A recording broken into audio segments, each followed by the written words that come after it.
that is decades old.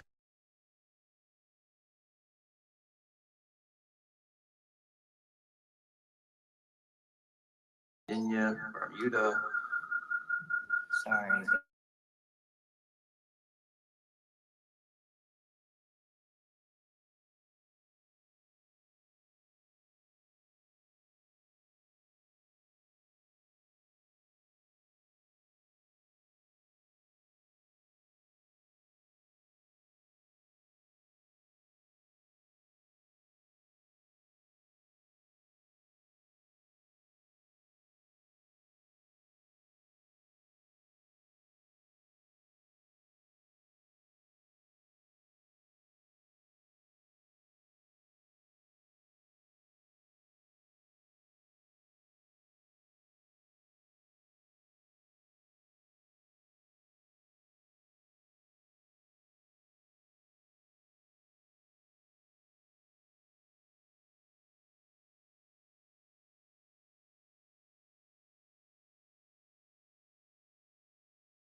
But then it's how to put it into practice, how to put it into practice.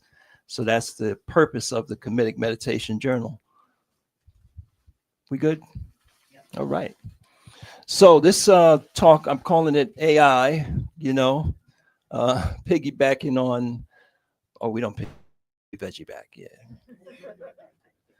On what is definitely on our mind, which is an incredible transformation of society on all levels is happening right now. As you know, or you should be aware, these large learning models are now at a level where they can pass the bar. They can pass the entrance exam for the MCATs and all kind of things. And it is said that they are doubling their capabilities. There's an echo every 6 months. What's it a year, 2 years, 5 years from now? It's going to be very different. It's very different right now, right? So it's something that we have to recognize and we have to come to grips with, particularly our people, because as Dr. Claude Anderson said, um, technology is often not our friend, right? Not because we're not good with technology. We have been the source of many, and I don't know if we want to argue most of the technological innovations in the world, right down to the computers we're on right now. We know about Dr. Imagwali and other scholars, African descent, that have contributed to this technological revolution. But with technology, the old story of last hired, first fired type situation. We can become. I remember I was at radicalized. I was getting my eyes open to what was going on in South Africa and what have you. And one of the books on the subject or periodicals showed the men that were displaced into the Bantustans, with the whole apartheid configuration. And the title was Useless Appendages. And I never forgot that because these men no longer had any type of ability to support themselves, to make a living, you know, because of the structural changes that took place. So they just found themselves sitting around drinking, just appendages. That really hit me like, wow. Yeah. And that was part of my transformation from a business student. Is the iPad turned off? The audio on the iPad? Okay. From a business student to going into the unknown field, which became priesthood. That wasn't a major, that wasn't a career path, But, that's what a lot of us found ourselves on the path of, trying to find that place where we could serve our people, our community, the challenges that we were facing, and do so from a spiritual, cultural perspective. So AI, we're calling, intentional astrology or astrological intelligence, because what we've been trained in is understanding that the powerful forces that mold a part of our being when we come into this world, right? Based on our first breath, based on the energetic structure of the planet, right? When we come into physical, not when we come into physical form, but when we come out and take our first ingestion of chi, we know that shapes who we are in a certain regard, a part of us, a major part of us, our personality, our aptitudes, and so on. But that influence of that energy that's available doesn't stop when we're born, right? So we are being exposed to these subtle energetic forces on a regular basis. And there's a knowledge that our ancestors had of how to use those forces, right? How to understand that energy like a wave. And instead of being smacked down by it, we're like, wow, what's that phrase, right? Some people are like, they're just trying to figure out what happened, you know, and why did it, you don't even ask the question like, why did it happen now? You just think things are random and haphazard. We have learned the signs and the science to know that everything is proceeding according to an order of cycles. And when that energy peaks and comes in, it's going to affect us. It's either going to knock us down or bring certain things to the fore in our life that are raggedy, or if we know the science, we can ride that energy, we can elevate ourselves through that energy. So that's what I mean by intentional astrology, right? Not the stars ruling me, but me riding the energies of the stars. And this is part of our Kamitic meditation system. So everything I'm sharing with you is from my notes and my studies, and I have to give credit to Raul Neframen, the founder of Asarset Society, the CEO of our company, Kamitic Legacy. We refer to him in a Kamitic term for the leader of the nation, Shechem or Shechem, and his 51 years of teaching, right? So I didn't come up with this. I'm just taking some notes and trying to put my notes together so that I could pass on what I've learned and what works. This is a picture of him for those of you, and peace to you if you're online with us. Shout out to you. Put up one in the chat if you're on our Facebook page or if you're on our YouTube channel. You can talk to us. Let us know you're in the room. Let us know you can hear us well. This is Raul Neframen at our last Kamit Fest in November 2024. Strong and giving to us his latest course, which we'll talk about. But what I want to start off with today is something that I believe is the most important skill that any of us needs to learn and master. The most important skill every one of us needs to learn, master, and practice every day, probably multiple times a day. When you master it, you're doing it all day in different phases, and that's meditation. So I'm honored to be in the space with many meditation masters and magicians. But talking to those of you first who are not quite familiar, or maybe you're just not disciplined. Maybe you're just not applying it. Maybe you just need to remember, to be reminded, right, that this is the gift from God that we all need to master. And in our tradition, we thank Osset, that faculty of our spirit, that enables us to go into the meditation state.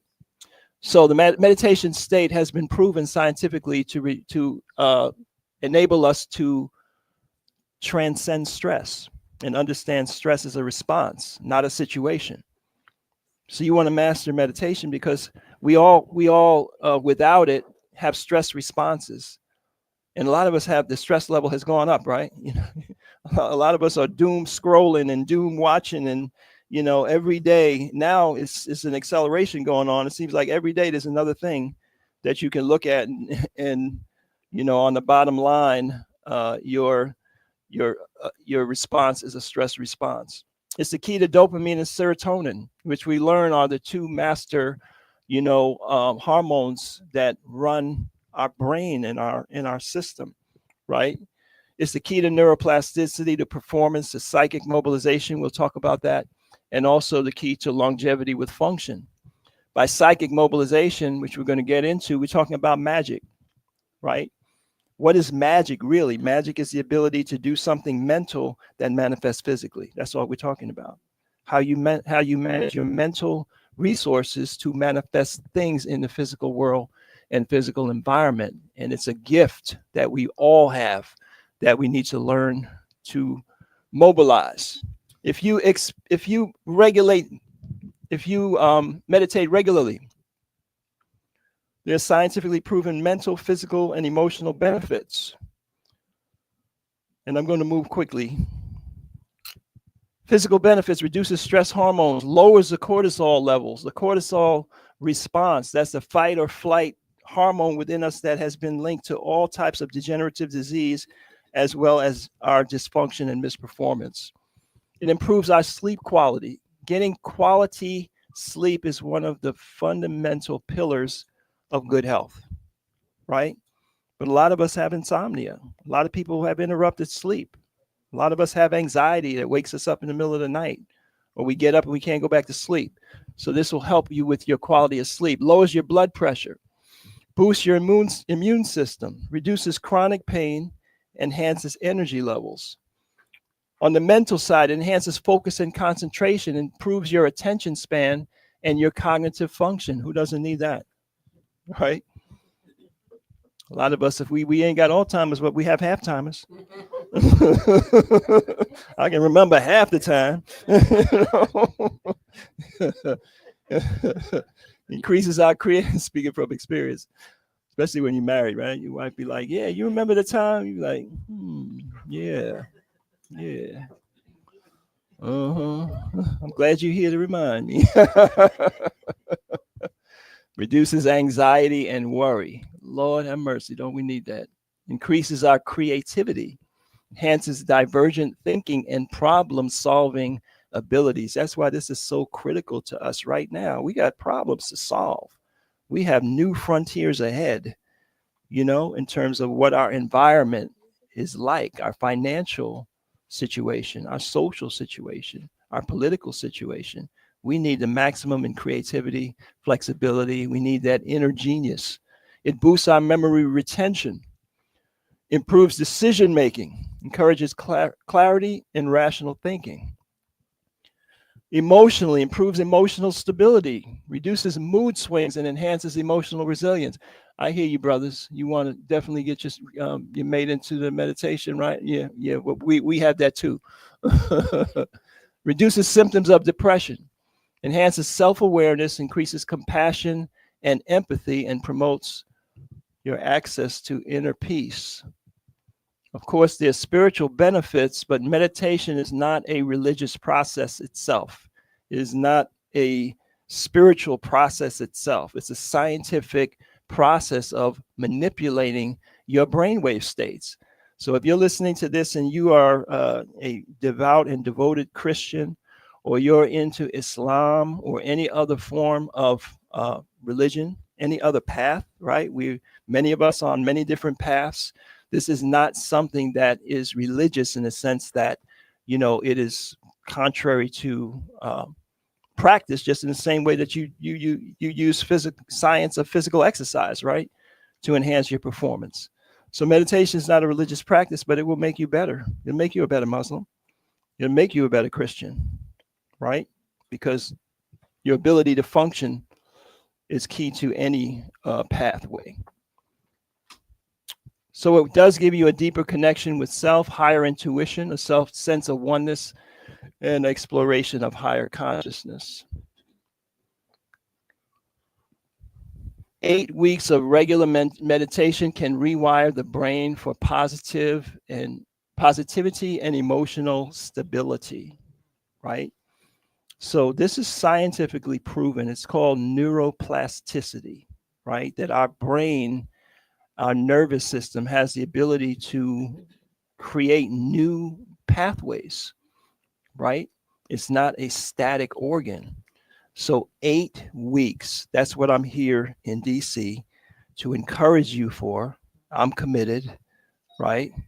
A lot of us are already, doing this as a habit and not even aware of these benefits. But if you didn't meditate today, yesterday, the day before, right? If you're halftime in it or sometime meditator, this is a moment that I want you to seize right now. We just into the new moon cycle, the time to start new habits, right? The time to break old habits, to get rid of distraction. So commit yourself. Let's commit ourselves as a group, right? That we're going to go 8 weeks every day. It only takes 20 minutes, 15 minutes even. Once you get good at it, you can go into the meditation state.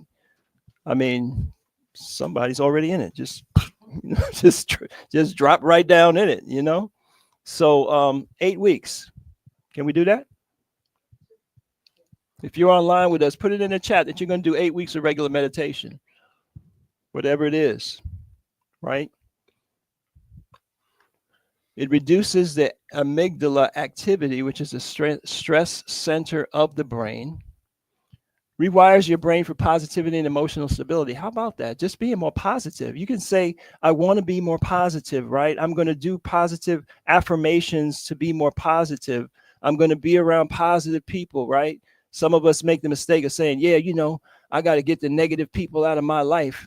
Good luck with that, right? That's probably not a very effective strategy. I don't care where you go on the planet, you're going to have challenges with folks. And a lot of that is, part of your mission, part of your destiny is to uplift other people. So you want to be in a situation where your response is better than most people around you, right? Because then you can be a service. Then you can help somebody. Then you can lift somebody up. Then your life has purpose and high meaning behind it, right? So just the fact that you could do this for 8 weeks and just without anything to be positive about, you're walking around feeling positive, right? That's powerful.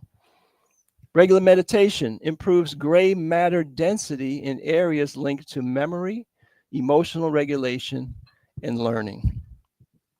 So what is meditation? Simply, it means the act of going into the middle state.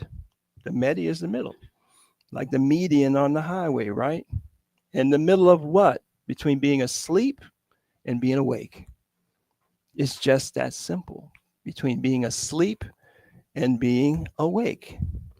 When you're in a waking state, which is necessary for our survival, then we are able to guide, direct, initiate, and sow, meaning that we can use the thoughts, because they say thoughts are seeds, right?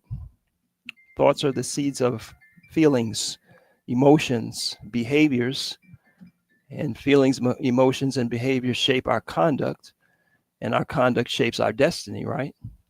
So to intentionally put certain thoughts into our psyche, into our mind, we need to be in the waking state. The sleep state is the state of dreams. It's a state of effortless thought flow and creativity. It's a state where we receive visions and revelations. How many of y'all had a revelation in a dream, in a daydream even, right? How many of you are creative and the things that come to you effortlessly without you thinking about it, in a thought drift, right? It just comes in. That artistic creation, that solution to a problem, all of this is a function of the sleep state, so-called sleep state. You can be asleep and still be awake, right? You can have a daydream, right?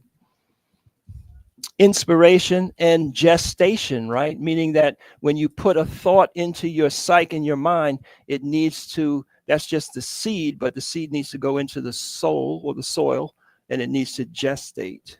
It needs to gather strength and momentum. So that's what meditation is. And technically we can say, the awaking state is the beta dominant brainwave state, right? The meditation state, the middle is the alpha, state, and the theta is the sleep state, right? And there are other brainwave states. So what is Kamitic meditation? We're going to do a Kamitic meditation today before we get into the other part of the subject matter, because we're talking about the Kamitic meditation journal, right? And the Kamitic meditation process. Well, this is a product of our teacher, Raul Neframen, who studied meditation and practice for over 60 years now. And what we found is we use mantric sound waves, we use a meditation script, and we coordinate with the lunar cycle as part of the meditation process, and then also make the effort in our day-to-day walking around state to live according to the laws that we have put into our spirit. So that's what we're referring to when we say Kamitic meditation.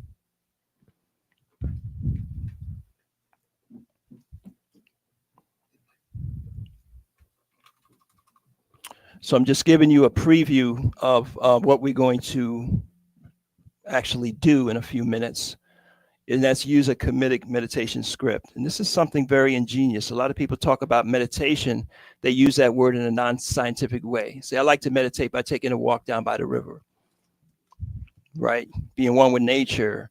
I like to meditate by doing yoga, or, I meditate by listening to, John Coltrane, and, that's my meditation. We're talking about the same thing, but we're not talking about the same thing. We're talking about entering into a relaxed state. We're talking about entering into a state of effortless focus and concentration and all the things that come with that, a state of inspiration.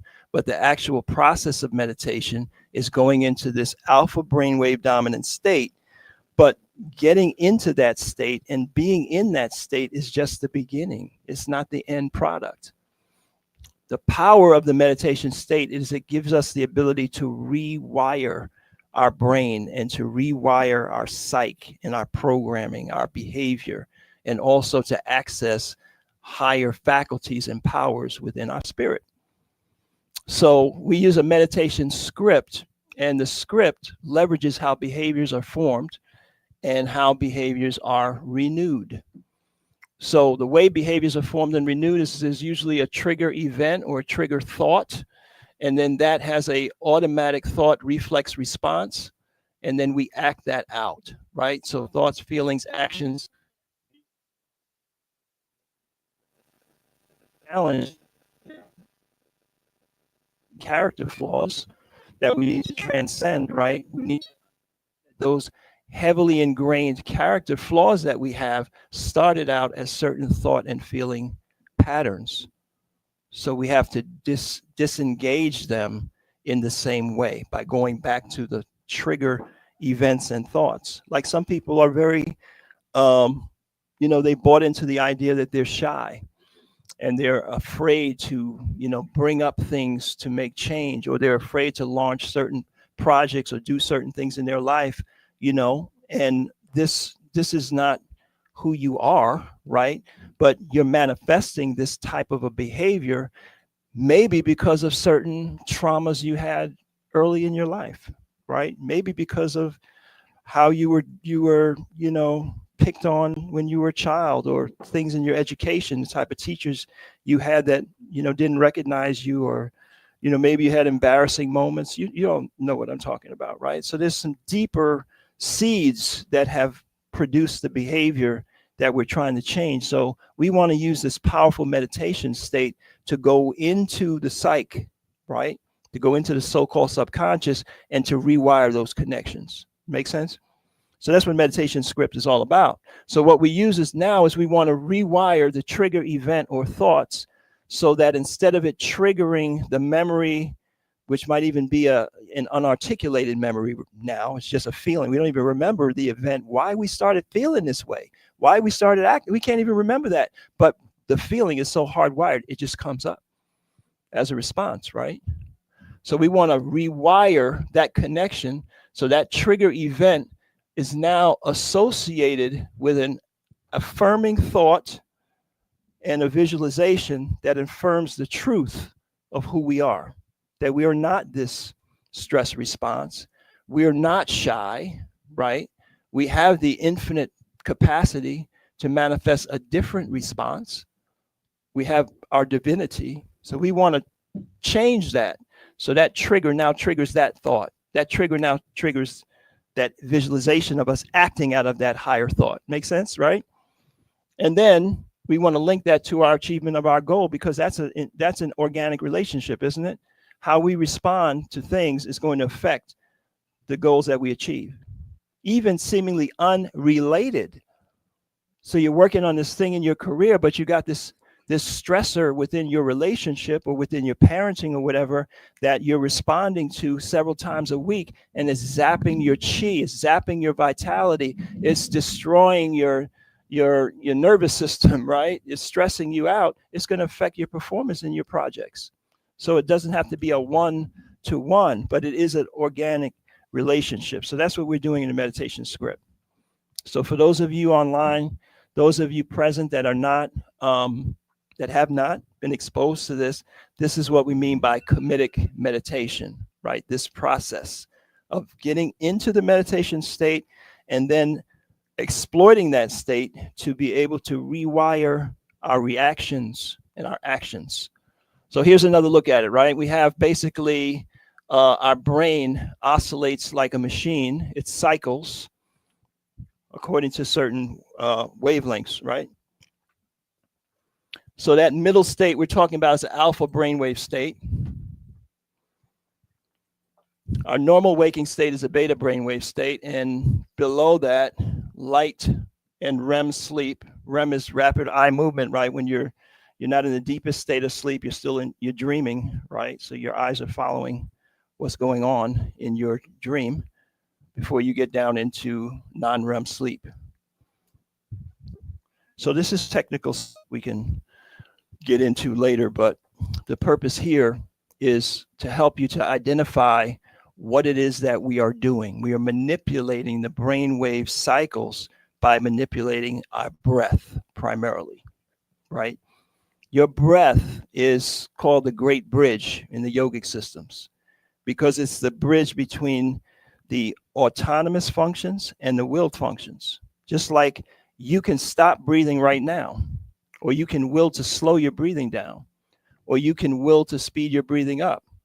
When you leave and you go up the steps, your respiratory rate's going to go up automatically without you thinking. You don't have to think about that. So it functions automatically, but it also can be controlled through an act of the will, right? So that's the bridge between the so-called subconscious or autonomous part of us and the willed part of us. So people say, well, it's hard for me to meditate. I got, monkey mind, I got the thoughts. I can't control the thoughts and all of that. And it's really just a matter of technique. Everyone can meditate once you understand the technique, right? The first stage, when you sit down to meditate, it is natural for you to be distracted. You're still in the beta dominant brainwave state, right? So you sit down and you will to meditate, and thoughts are racing in, and you're very conscious of the noise around you and this and that. So the first thing is to relax and understand that's okay, right? That's natural for that to happen. That's just you now being aware, okay, I am in, and you don't have to be that technical to say, okay, I'm in beta now, I'm going in alpha. But you can identify what's going on, right? So in this part of your meditation, you're going to use your intention, your will, to slow your respiration down and also to stimulate the vagus nerve. The vagus nerve is the largest nerve in your body, largest cranial nerve, right? And the key trigger for the vagus nerve is in your lower abdomen, right? So a lot of us have heard diaphragmatic breathing, right? I had a sister who really helped me to explain this to students, because some students would say, well, I'm not sure what that should feel like or whatever. If you ever try to do a sit-up, right? At very first effort of sitting up, you'll find that you contract this part of your stomach, right? Right around just below your navel. Okay, so the key is to be gentle. It's a very subtle contraction. But what you want to do is when you breathe in, at the end of the in-breath, you want to gently tense the lower abdomen to stimulate that vagus nerve. And then you want to hold that tension there as you breathe out, right? So you're breathing out, but there's a slight, subtle resistance. Like if I have a water hose or you have a water hose and you put your finger partially over, you're not going to block the whole thing, right? But you put your finger over there and you get that little spray, that little sensation, right? That's kind of like what it is. It's a very subtle resistance that'll give you a particular sensation. You'll feel it. Distraction is normal. Ignore it. When your phone rings or your signal goes off or whatever, just bring your attention back to the breathing. Bring your attention back. So that's the first stage that we all go through. Well, not all of us. Some of us just say the word meditation. They're already gone. The veterans. Stage 2. The second part of stage 1 is we use mantras, hekau, or sound waves, right, in our practice. Why? Because there's a couple of reasons. One of the reasons is it gives the monkey something to do, right? So that repetition, and you find this in other practices in the church when you sing and different things, or when you listen to music, it's that repetition that, gives that left cerebral hemisphere, that's the thinking, thought processing brain, something to occupy itself with. So that's very important. That's very powerful. It also stimulates parts of your brain. So repeating mentally occupies the left. That's just what I said. Okay. Stage 2, entering the meditation state. So you will know it. You will feel it. What will happen is concentration will become effortless. Right? So now you're in this state of daydreamy or easy thought flow, one thought flowing right into another. You'll notice that. But you'll also experience pleasant bodily sensations, right? So here's some of the common ones. You'll feel very relaxed physically. You might feel warmth, coolness, tingling. You might feel like you're drifting. You might even feel like you're twisting, like you're kind of displaced, because you have an astral body as well as this physical body. You have a what we call the Kamitic. It's a body of electromagnetic energy. It's what you see psychically as somebody's aura, right? So as your consciousness begins to displace itself just from the physical senses, you'll feel this other part of you, and that part of you is not static. So you might feel like, like you're going like this, and you open your eyes and like you're sitting in the same space. That's very normal. You might have the desire to rock, which is fine. So now we know we're there. We're having the sensations. We feel very relaxed. We're in the alpha state, right? You can hear me well?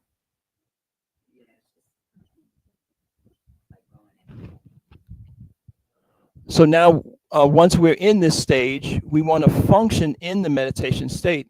And this is when you want to use your meditation script. So what I'm sharing with you is just the experience as teaching meditation for many years.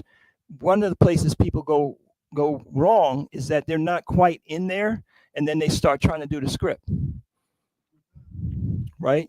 And it's not happening. And then you're out and you're distracted and you're like frustrated, like, I know I tried to do it, but I couldn't. No, you got to know where you're at. So you don't start visualizing things and reciting affirmations and all of that when you're still in the beta state. You want to make sure that you're strongly in the alpha state.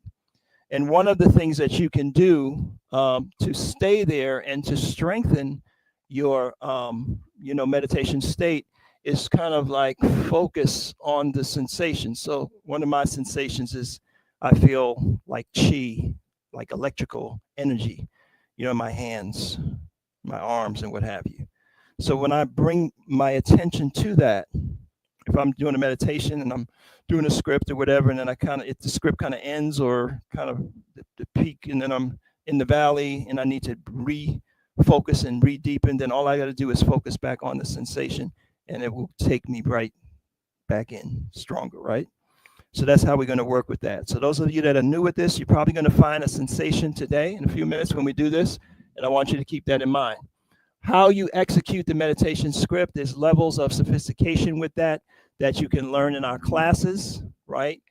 as you go along. So we're not going to spend a lot of time on that today, but I'm going to give you a simple meditation. We just came through the Heru cycle, which is a very critical cycle, a very critical factor, and has to do with us exerting our freedom, the freedom of our will to be able to have intention in our lives, right? To be living our life on purpose, not by accident. You don't want to live your life by accident. This happened to me today. That happened to me today. This came up and I had to do, yeah, stuff is going to happen, but your intentionality is very important. So God gave us a free will to be able to maneuver through life. And you have to remind yourself and strengthen your awareness that you have the freedom to choose what you're going to do, how you're going to respond to things. And you've been using this in everything that you've been successful at. But wherever you're lacking is probably because you're not fully applying that same knowledge. So this little meditation is going to deal with that. So everybody has a past victory, right? Something that used to bother you, don't bother you no more? Yes? I know you do. Yes. And it's not just because she's no longer in your life or he's no longer in your life. No, there's stuff that you had to get together. And how about things that you knew you should do it, but it took you a long time to get yourself together to do it, to make it a habit, right? Right? So you used your will. You didn't wait for your emotions to give you permission. You didn't wait for your emotions to tell you it's time to do this and that. You used your will. That's what we mean. So I want you to think about that. And I want you to also think about one habit that you need to deal with. One conditioning that you need a victory over right now in your life. Anybody still have some of those? You're still on earth. So we use an affirmation. Affirmations are very powerful, but affirmations need to be rooted in law. So however you refer to the creator, or if you're not creative, you could say the universe or whatever, there's a higher power, there's a higher intelligence, however you refer to that. We can use God, it's here, Allah, whoever. Thank you for giving me dominion over my thoughts, feelings, and actions. The freedom of my will is the essence of my divinity. So why do we need to say that to ourselves? Because the victories that you have, you may not have extracted this understanding that the reason you were able to be victorious over that, the reason you could change a habit, the reason you could transcend a conditioned response, the reason you could get over something that you had a real Jones for, is because you are divine. Because animals don't have that free agency. They don't train themselves. They could be trained, but they don't train themselves. You know what I'm saying? So it is our divinity, and it's a gift from God that we have complete dominion over our thoughts, feelings, and actions. So if you've ever said, I can't help feeling this way, or I can't stop thinking about this, or I can't, you're violating your divinity without even knowing it, because you're speaking into your soul a falsehood that will be there to rescue you when you fall and give you an excuse, right? And you'll say, well, hey, I'm only human. I couldn't help myself. I can't stop thinking about so and so, right? So we want to associate our victory with the reason for our victory. Why? Because then that experience now furthers our development, as opposed to it's not applying to all the other challenges in our life. Does that make sense? So that's why we want to tell ourselves, thank you, God, for giving me dominion over my thoughts, feelings, and actions. The freedom of my will is the essence of my divinity. That's what it is. It's our ability, as our ancestors said, the measure of your divinity was you being able to say, not have I. They didn't say, oh, you're a divine being when you can part the waters, or you can heal the sick, or you can restore sight to the blind, or whatever have you. Those are miraculous powers. But The evidence of your divinity is your ability to say no. Not have I. Not have I. Not have I. Not have I. Right? So we're going to do a quick meditation, and I want you to smile.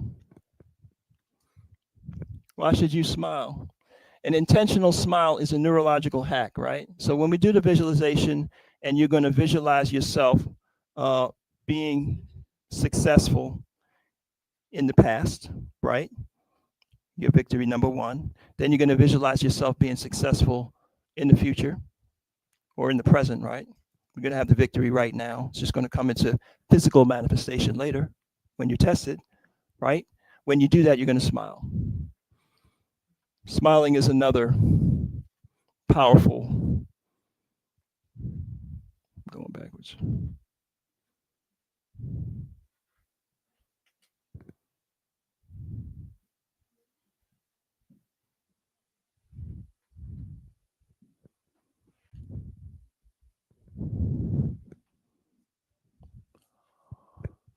An intentional smile.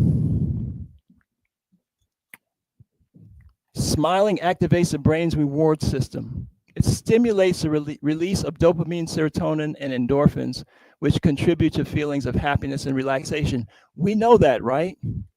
We know that. That's why we smile. It's associated with that. But in the same way that you have dominion over your breathing, you have dominion over your facial muscles and that reaction. So when you smile intentionally in your meditation and then physically, right, you're activating that same system. Reduces stress, anxiety, enhances neural connectivity, modulates the autonomic nervous system, improves your social perception, but it rewires your brain over time. So that's why in the visualization, you want to smile as you call to mind your next victory, that habit or situation you will now master. See yourself smiling and enjoying the mastery of that situation. So everybody with me? What we're going to do is a little meditation. We're going to go into this alpha brainwave state, and then we are going to call to mind a past victory. I'm going to share the affirmation with you, right? That you are associating now this affirmation with your past victory, and then we are going to project that into what's next, right? Just like on the court, you said, who's next?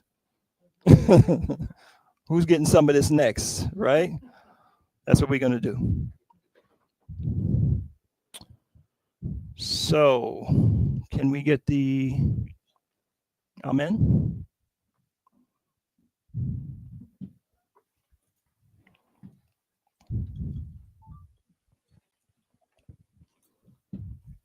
So we're going to use an sound wave here. The principal sound is ong, right? Ong is the Kamitic, in Kamitic language, we would say onk, right? So our ancestors knew about this powerful sound wave that helps to elevate our consciousness, helps to unite us with the Supreme Being and with all.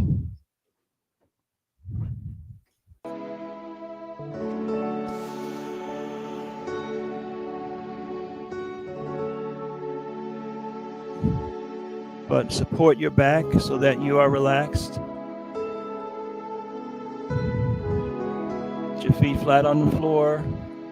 You can rest your hands on your legs, palms down, so there's no resistance. Make sure that your shoulders are relaxed.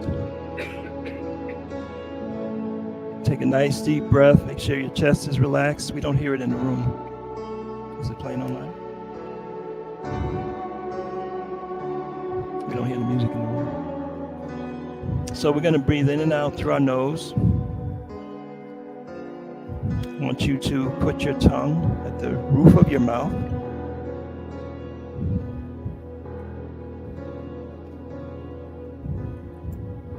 On the hard palate right behind your top teeth. Breathing in and out. 3 through your nose and just relax the body. Now let's take a nice deep breath in when you're ready and push your lower abdomen out. Maintain a little bit of tension in there as you release breath. Breathe in.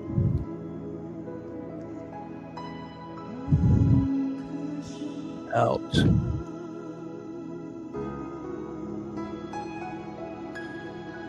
Continue to breathe nice and slow and deep.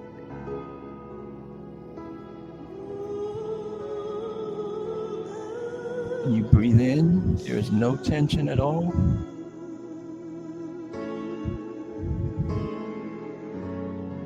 And you breathe out, maintain that slight tension in the lower abdomen.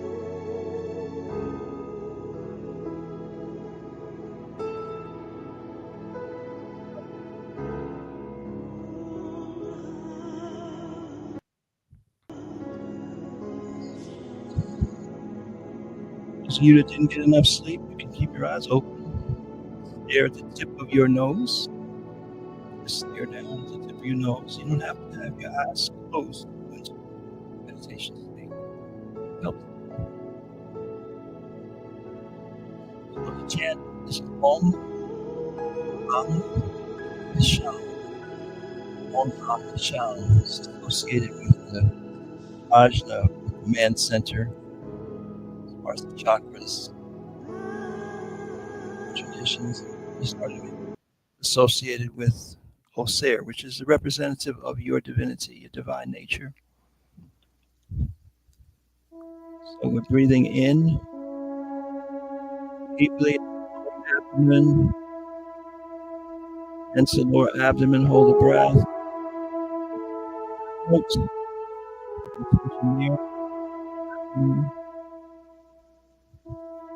After you have completely breathed out, release all the tension and let the breath flow in naturally.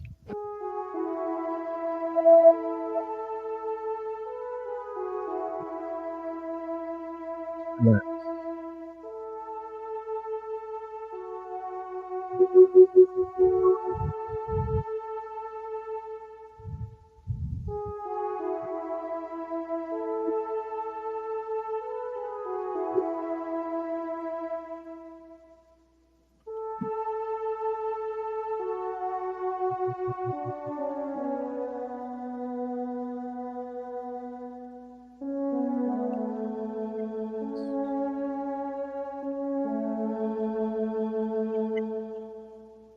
Breathe in.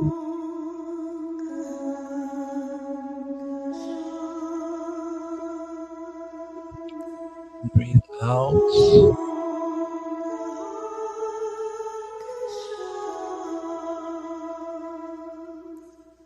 Breathing in. Grab the attention and breathe out.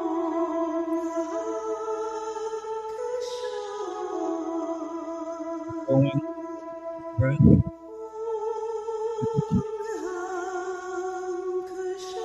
That pace is a little too slow for you.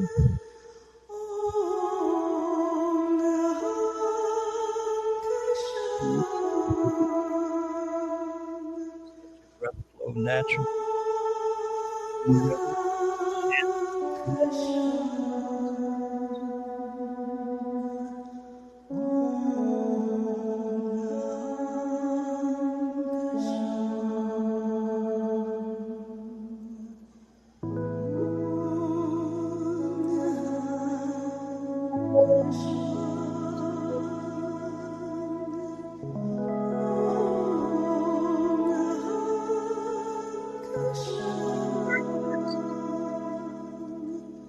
So enjoy that.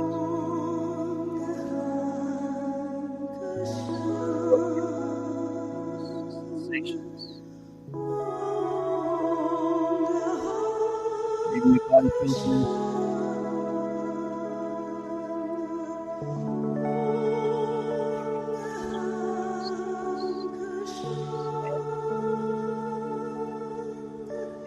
seemingly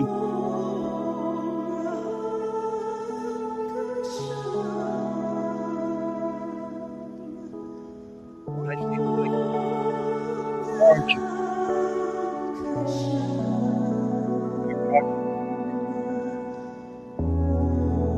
sounds around you and don't really affect you. Just keep your attention on that sensation. That's the sound.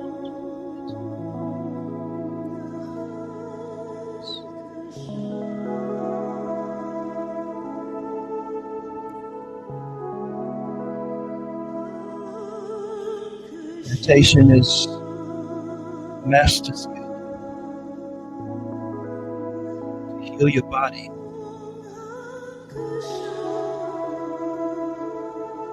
to bring you mental clarity.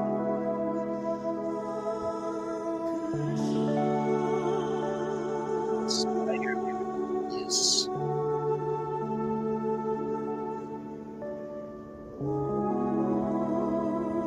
Protect your astral force, to protect your loved ones, and change the society. Ask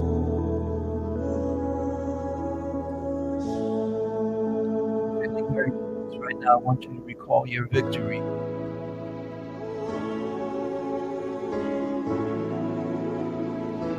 Walking by that thing that used to call you, that drug, that alcohol,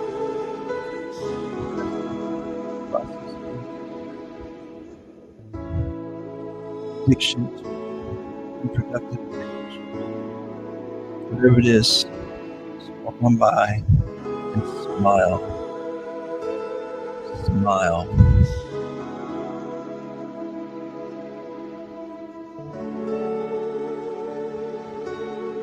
Smile as you say mentally, thank you, God,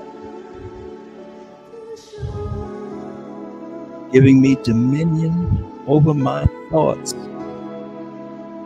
my feelings, and my actions.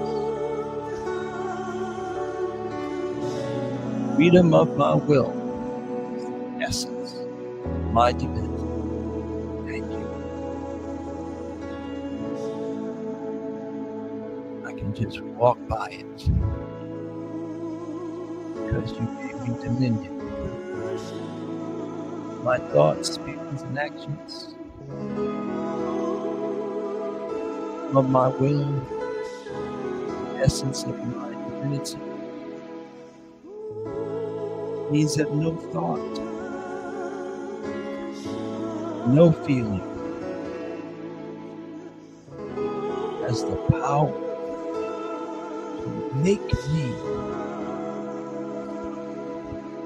Thank you for giving me dominion over my thoughts, feelings, and actions. Freedom of my will is the essence.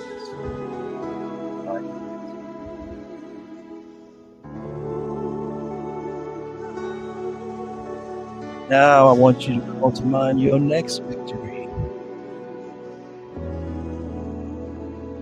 That next time it's not going to get you.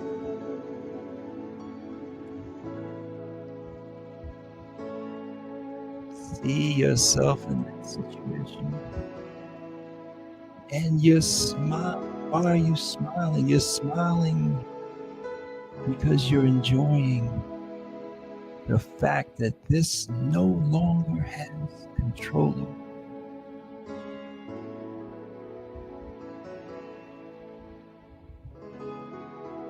Smiling because you know you did it and you will always do it.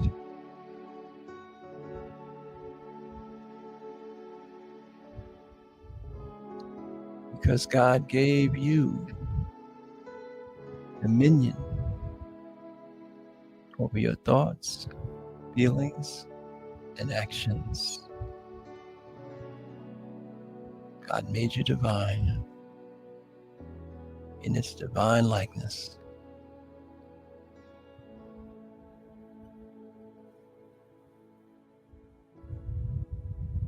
take a moment and just enjoy this feeling of peace. Enjoy the victory one more time. Enjoy it and make yourself smile, even physically.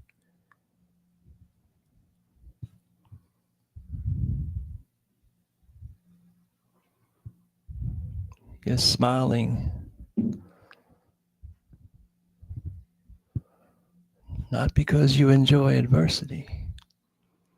You're smiling because you enjoy victory, self-mastery, affirming your divinity.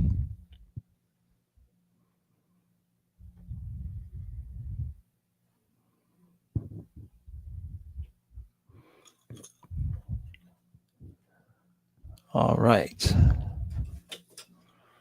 So let's come on back. So those of you online, I want to know if you hit that alpha state, put an A in the chat. Let us know. And we can turn the lights back on. How we doing? Everybody get there? Some of y'all live there. This is a tough group. This is the veterans.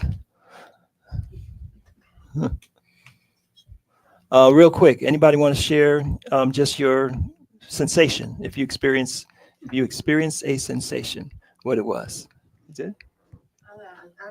You have a glow right now. I already have a tingle. Uh-huh. And it was just heightened, and it was in my ear,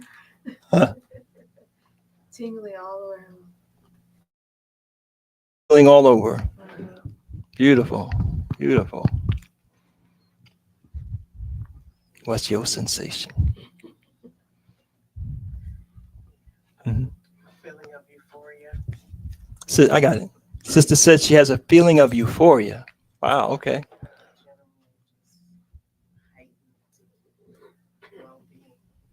Feeling of heightened well-being. Excellent. All right.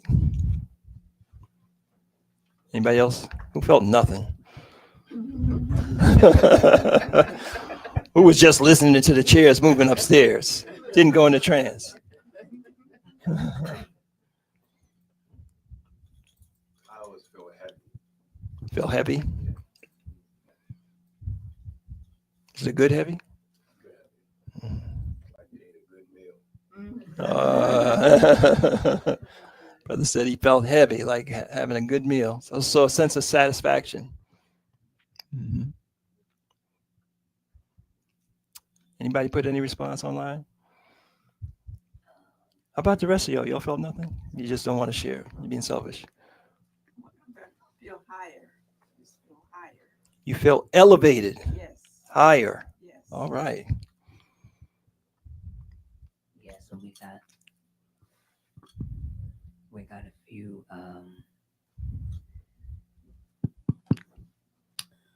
comments. Floating, peaceful, deep.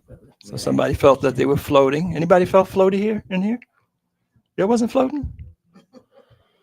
We got a floater in the back. Float. Float. Yeah.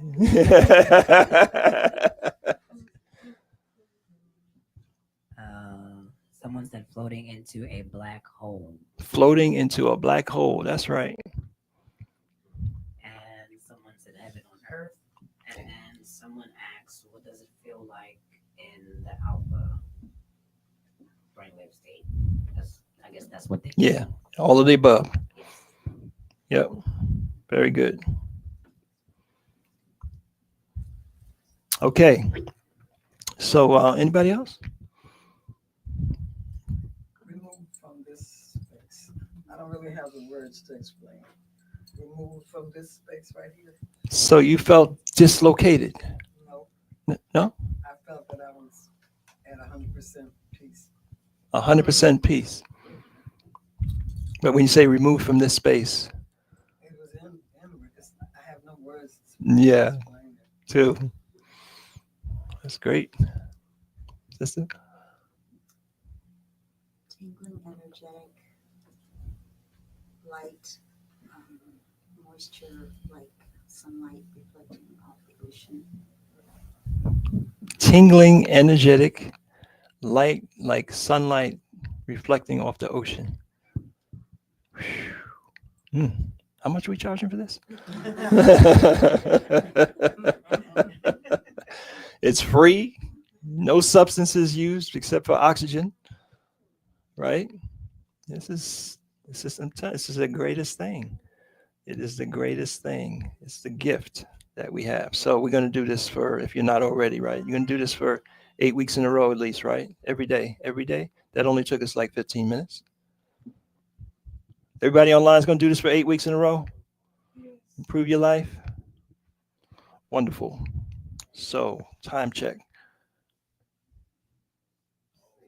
Oh, wow. So, you got part 2, right? All right, so we're going to have to move. But I thought that was important. Do you?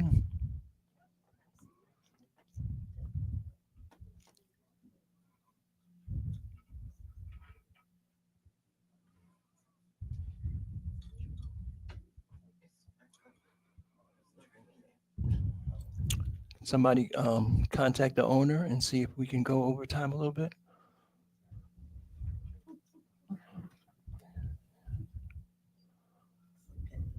Oh, we are the owner. Oh, okay, good. Nice. Good job, Orwa. You're the man.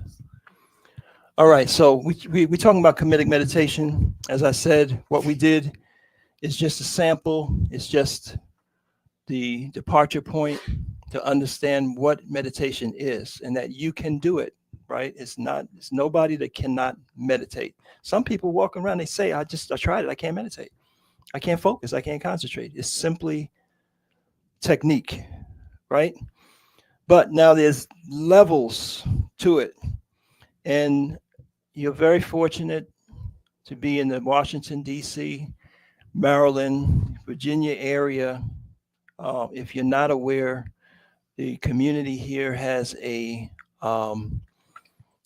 whole slew of very, very experienced priesthood members that teach meditation on, all levels. But just to zoom out for a minute, we have a complete system of spiritual development with the Osirian spiritual path, and it deals with all 4 aspects, right? One is your identity, our identity. The fundamental basis of our identity is that we're divine beings, that we're made in the likeness of God. But what does that actually look like, right? Our Kamitic ancestors were one of the few traditions to give us a very clear description of what it looks like to be a God man, a God woman. And it is within our potential. It is the purpose of our coming into earth, right? From our understanding is to achieve our divinity.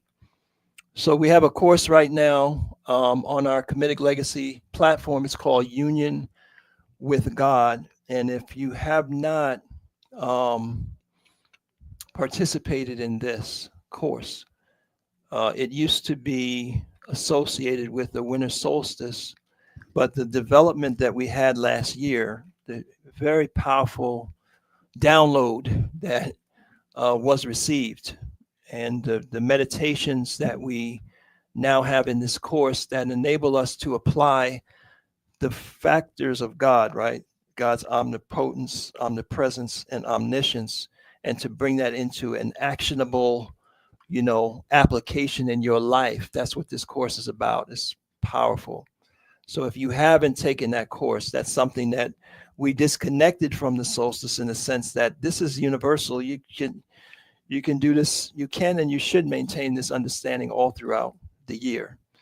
The best time for any meditation, deep meditation work, is the winter season because we're naturally more internalized.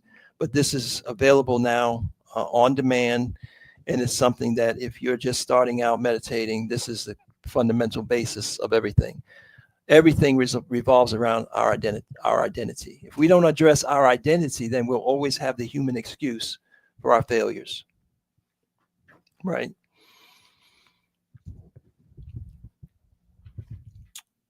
Our Kamitic ancestors created a science that we call now Men Eben Onk and Ma'at, which means stabilizing your heart or your will in order to live truth. And it has to do with the actualization, right? That once we know the truth, once we start to sow the seeds of our divinity and proper behavior, that will qualify us for uniting with God and accessing our superhuman capabilities, we have to live it, right? We have to live it. And that's process is what some people call mindfulness, but this is far beyond, what the mindfulness practice is, because you can't be mindful of something if you don't know it's wrong. When you say, not have I, judged another, but you don't know that judging another is wrong. From this perspective, of course, we got to make judgments in our life, but what we mean by that, right? If you're not aware of that based on scientific fact and divine law, then you can't be mindful of something that you don't know. So what's come down to us as mindfulness is very watered down attributes, aspects of what Mene Benonk Ma'at is. Then there's transformation. That's what we had a taste of today. That's the faculty through which we go into trance. Meditation state of using affirmations and visualizations. In order to use affirmations and visualizations, the power of visualization, right? The power of affirmation, you need to master the meditation state. You need to master the trance state. And then elevating your vital energy via Qigong, Tuina, yoga, asanas, mudras, pranayama, nutritional supplementation, herbal formulas, homeopathic remedies, and healing sounds. So, of course, we have to address all four of these areas, right, in order for us to have a complete system. And all of that is available through the training you receive in the Saraset Society. So now let's talk about magic. That's our subject today, magic. Magic. And this is the European preservation of knowledge that was received from the works of our ancestors through the form of the tarot, the magician's card, right? Anybody seen this before? So we have the magician. We can live our life by magic. And in the magician's card, we have some of the coding of, what is the magical process about. First thing you might notice is that this person is pointing their instrument of intention, their wand, to heaven, right? And their fingers pointing down to the earth. And the earth is in what type of a condition? Flourishing, abundance, right? Everything is literally flourishing. You see the flowers budding and all that. So what this symbol is saying is, how do I use the powers of heaven to manifest abundance on earth? That's what we need, right? So the first key is the cycles is above his head, the symbol of cycles, the lemniscat, the so-called infinity. So infinity is not a straight line, time moving on forever. That symbol means that there's a cyclical nature, and it's a double sine curve. So as one thing, yang is going up, yin is going down, or we would say in our language, shu and tefnut are exchanging places. So this is telling you that, above your head, meaning you say, well, I'm going to do this, and I want to do that, and I'm thinking we should do this, and I'm thinking we should do that. But above your head is the knowledge of cycles. Is it the time to do this and the time to do that? See? So there it is. That's the secret code right there. And the symbol of cycles is also on the magician's table. That's the four elements there. You see them? Cups, coins, swords, and wands. Who knows what that means? Who knows what that means in your playing card deck? Some of y'all know this. Who never heard this before? Four suits, right? Yeah. Y'all play spades? Yeah. So spades is swords, right? That's what you do. But that's really the springtime. That's the time we're coming into now, because in the spring, what happens? Everything comes up the ground, what you planted, but also what? What else is coming back? The weeds. Weeds come back again and again, right? So you need that spade, you need that sword to, right? So those of you that are confident, you're like, yeah, I got it together, whatever. Don't find yourself 30, 45 days from now saying, damn, I thought I was over that. Came right back and look what happened. That's a weed. And then we have the wand, which is a symbol of, that's the staff, right? So that's what is that in your playing card deck? Clubs, very good, right? Because that's your staff of dominion. So now you're walking in your field, everything is all grown and flourishing and everything, right? So you have the staff of power. And then we got the coins over here. What's that?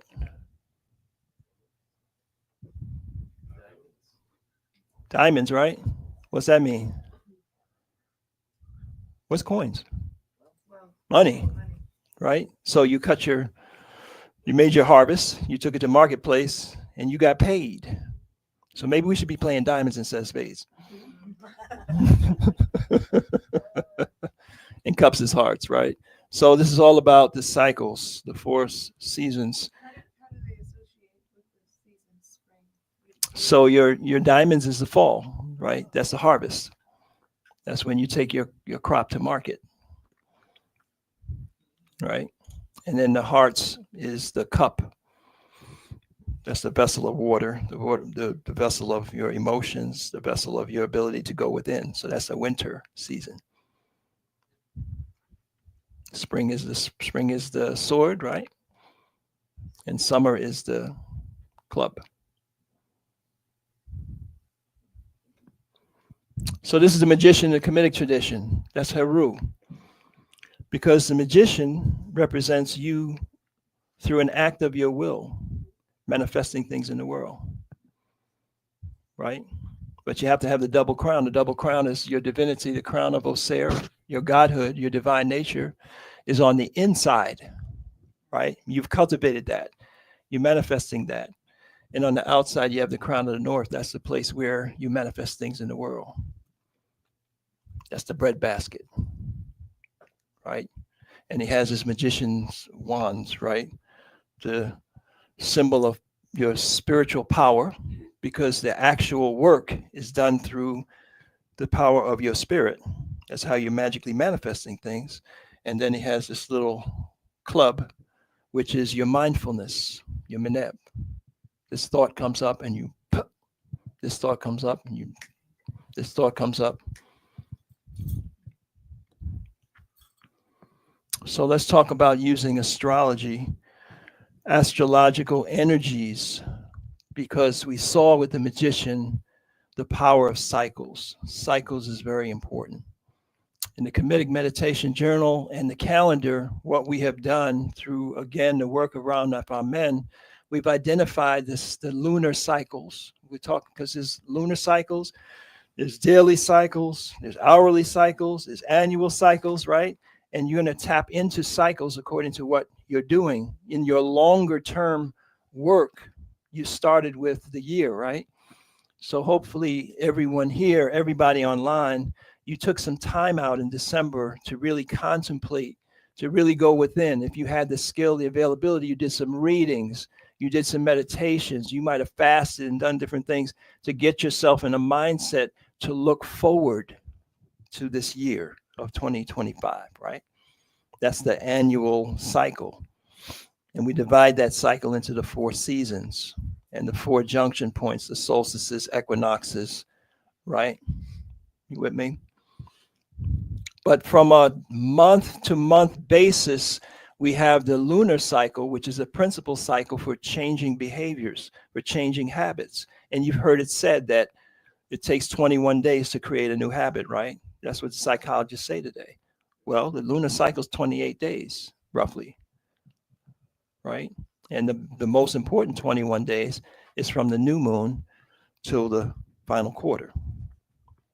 Because the full moon is a cycle where that magnetic force of the moon is pulling the tides of the ocean. It's pulling the water. It's pulling the water of your brain, right? The water of your soul. So you have an opening, a receptivity to be able to put your intention in there and to manipulate your behavior, your conduct, and also to psychically project along with the energy of the moon, right? What happens in your environment for your loved ones and you, your life, your community, and so on, right? That's why we do rituals around the full moon. Who's seen this before? It's called a septagon. It's a 7-pointed star, right? This is showing you the order of the planets and luminaries, right, according to their rotational speed, right? Of course, the sun is not moving, so that's really the Earth moving around the sun.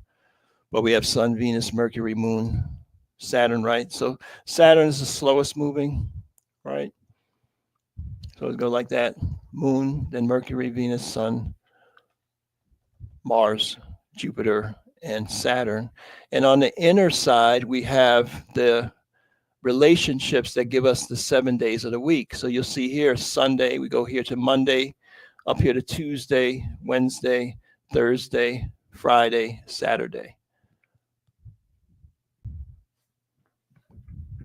So if you look at the rotational speed of the planets, right, that's the order in which the planetary hours proceed. What is that? Planetary hours. Well, every day, the planet that governs that day governs the first.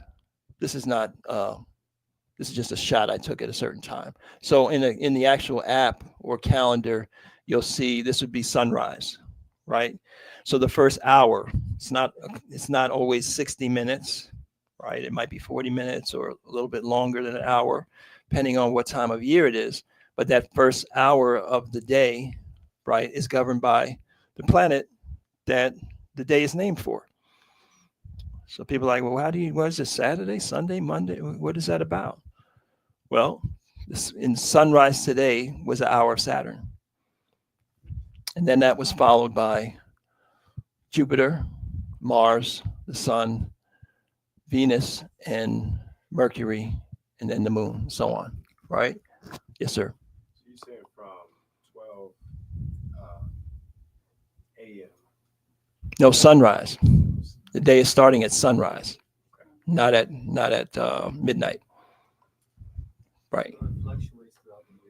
Yes, this the length. So they have an hours app on iOS or on Android, right? That's where this came from, where you can just pull it up, or you can go to planetaryhour.net. Why would you want to do that? Because society has found that the energies fluctuate throughout the day and throughout the week. And that's why the days are named according to those hours. I mean, according to the first hour of the day, right? And we'll give you some evidences of that in a minute. But in your own practice, you will find when you observe this, you'll find the characteristics of these different energies manifesting in those hours. You'd be like, oh, why the meeting just didn't go well and people was arguing and all that. And you look at you like, oh, dang, we was in a hour of Mars. You'll see it. What? Question is this the same depending on your location? It is dependent on location. For location outside of the U.S. Mm-hmm. And I was like, can you pull that up from a particular location? Yeah. Okay. The app will ask you. I haven't done that before. So. Yeah. Mm-hmm. Yes, sir. Sorry, what's that? On iOS, it's called Hours. And then on Android, I'm not sure. But there's one on Android as well.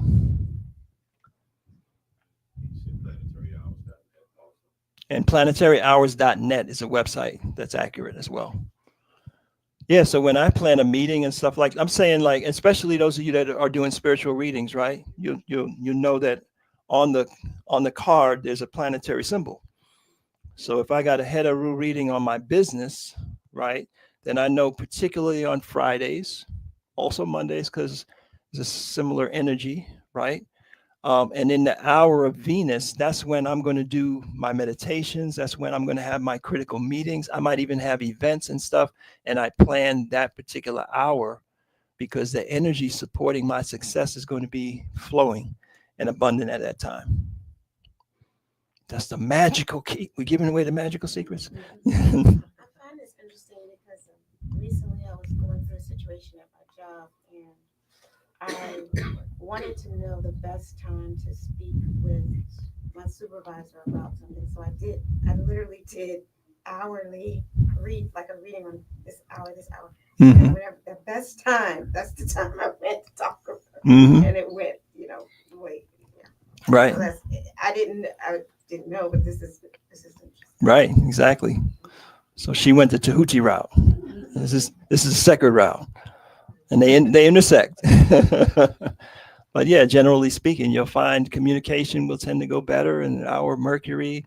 You'll find compassion and ability to relate to each other go better in the hour of Osset, moon in the moon hour, better on Mondays, stuff like that. Right. Etaru is Friday. Why do you think of all the days they says, thank God it's Friday? That's party day. That's time to. So these are the correspondences between the zodiacal constellations and the Netaru. Am I all right on time? I know we're behind. We good? All right. So what I was saying is that the cycles, everything moves in cycles. And there's cycles of the day. There's cycles of the month. There's cycles of the year. There's 10-year cycles. There's other macro cycles, right?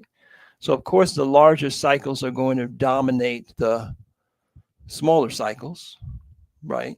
But as far as human development, spiritual development, the monthly cycle is the most critical. Why? Well, our human vehicle is tied in to the fluctuations of the energies of the moon. How can you say that? Well, a woman's ovulation cycle just happens to correlate with the cycle of the moon, doesn't it? So what does that mean? That means in order to get pregnant, right, that egg, that fertility, that receptivity is not the same throughout the whole year or the whole month. It's oscillating every month. Well, the mind, the mental, and the menses, and the menstrual, and the moon are all terms that are related together because wisdom society has found that creation is mental as well. So when you say, I'm going to do this, I'm going to accomplish that, I'm going to change this, for you and for others in your environment, right? Because once you master meditation and you got yourself relatively together, that's just the beginning, because you got to meditate for your child, you got to meditate for this one, you got this healing, that's what we do, right? So you want to exploit that fertility, that receptivity, and it's oscillating on a 28, 29 day, so on cycle. But what is also happening is that we are moving, the earth is moving around the sun, right?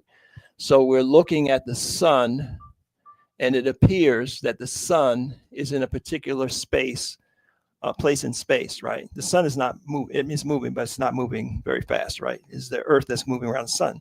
So just like if you're looking at me and you get up and you walk that way, it'll appear that I'm moving. What's behind me is moving, but it's really you that's moving. So it's really the earth that's moving. So when the sun, for example, is in Cancer, right? The earth is in Capricorn, and the full moon and the lunar cycle, not just the full moon, that's not the most critical, like the exact, because the moon moves very fast, right? The moon moves, through, what is it, 12 degrees a day? So 13 degrees a day, right? So it's going to move through a sign in 2.5 days, roughly, right?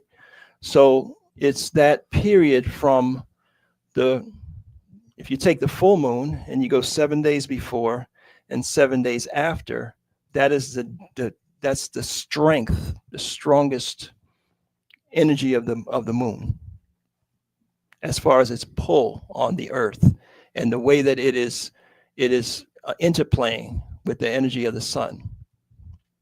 So that time, that energy is available in your spirit is most receptive, especially the sacred 7, right? The 3 days before the full moon and 3 days after the full moon, these are times when your psyche is most receptive. So you want to be intentional about what you're putting into your psyche for yourself and for others. And the quality of what you're putting in is going to be affected by the energies based on where the moon is at that point. So the system in the book is basically before the new moon, you want to review your yearly goals and readings. Why? Because a lot of us set goals for the year and then we forget about them, right? Anybody do that? You said you're going to do this year, you're going to do that this year, you're going to do that. So you got to be systematic. So you got to go back. So just take some time, take an hour, take 30 minutes before that new moon, go back and look at that. Yeah, I said I was going to do, oh yeah, I got this reading. You make sure I get that structure. I got to tighten up that script. I got to get everything prepared so that you can, now look at how the energy of this particular month contributes to your success in what you have to do this year, right? So we're coming into the Sebek cycle. You'll see the qualities of Sebek, and you might say, you know what? The devil is in the details. To have a successful business, if you're not in touch with the details, you will wake up one day and realize you don't have a successful business because you'll see money coming in and you won't count everything that's going out. Especially when you got to pay taxes and fees and you won't see, oh, prices went up, I didn't adjust this and adjust, it's a very small percentage net of expenses that determines whether you're really making money or not. So don't be one of those people that, like they say, you see the glory, you see the glory, but you don't know the story. You're like, oh yeah, we making it now. It's coming in. And then after it's all said and done, you're like, damn, how do I owe the IRS what? Yeah, that's a trigger right there. IRS. I'm really sorry. But I can't write the check right now. Yes. Images in the class or in the book? They're in the book, in the journal. Mm-hmm. And they're also in the Ma'at 11 Laws course that we have. It has all the mantras, right? All the scripting, the truisms, everything.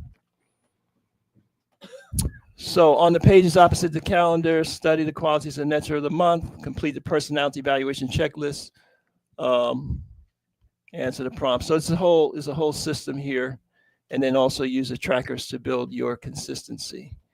Let me move ahead here. All right. So let's talk about this calendar for a minute. How do we know?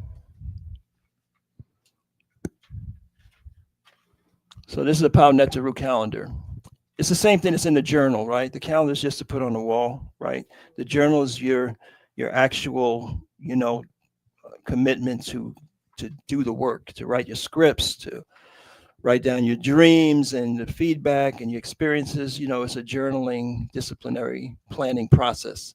So when we say it is Heru cycle starting in February this year, what are we talking about? How do we know? How do we know that this is accurate? Well, you can look at the astrological qualities of that month and you'll see this, what we call the signs or the signatures, right? For example, this Israel-Palestine situation, right, started in Herukahuti cycle. That was 3 years ago, right? 3 years now? Yeah, 2023. Started actually on the full moon was the day of the ground invasion.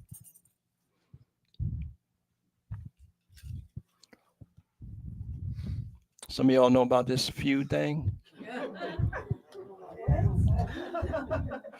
Started in Sebek cycle, of course. Sebek is a rapper, you know what I mean? You know what I'm saying? I knew what you're saying. You wouldn't have to say I know what I'm saying, but yeah, it's a rapper started so. And the funny thing about it is it started because, allegedly, because on this track, one of these people said that Kendrick, right, was, who was it? Drake and J. Cole put themselves in the company of Sebek, of Kendrick Sebek. It's actually Secker clan, very deep.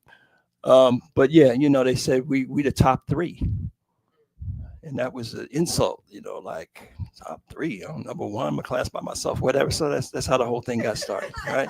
But it's interesting that it was a term. It was a term referring to Sebek's number of three that got the whole thing going.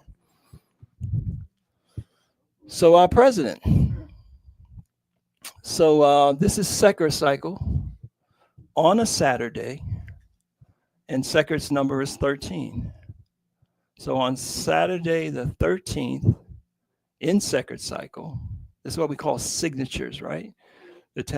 Assassination attempt, whatever you want to call it, happened, right? But Secker deals with the structure, the fundamental structure of things, and the strength of the fundamental, meaning that in this building, it's the pillars, right? That's holding everything else up. It's the beams, the large members, right? And what is this president addressing? Let's put it that way. The whole fundamental structure that the country's institutions are sitting on. Yeah.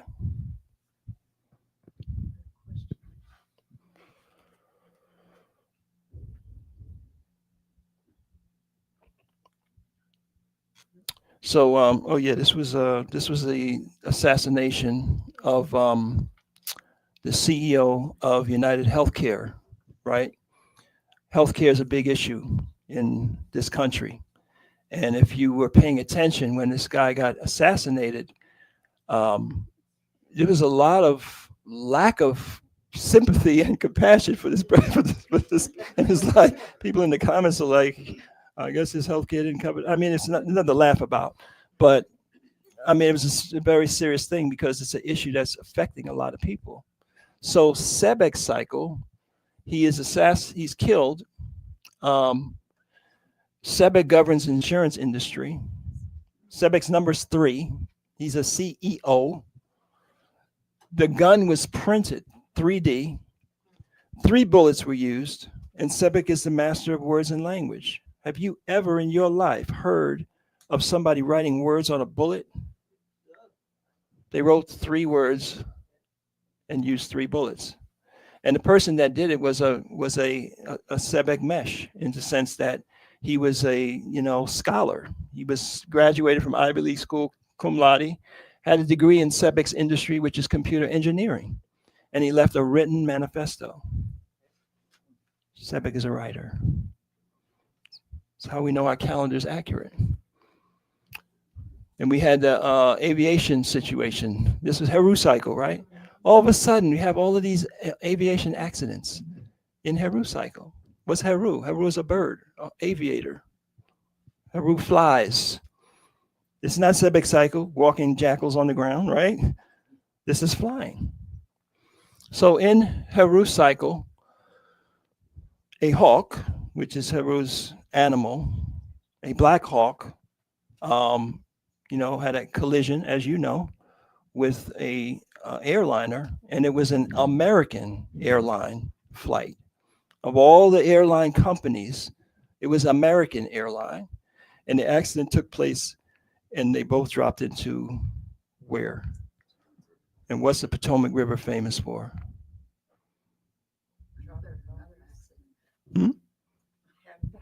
Having bodies dropped. I mean, in the history of the country. George Washington, right? Who was what? The president of the country. And 60 passengers. Heru's number is 6. So then, like the next day in Philadelphia, a plane that was scheduled to leave at 6:06 with 6 passengers, and it was red and white, which is Heru's colors, crashed and burned in Philadelphia. Right?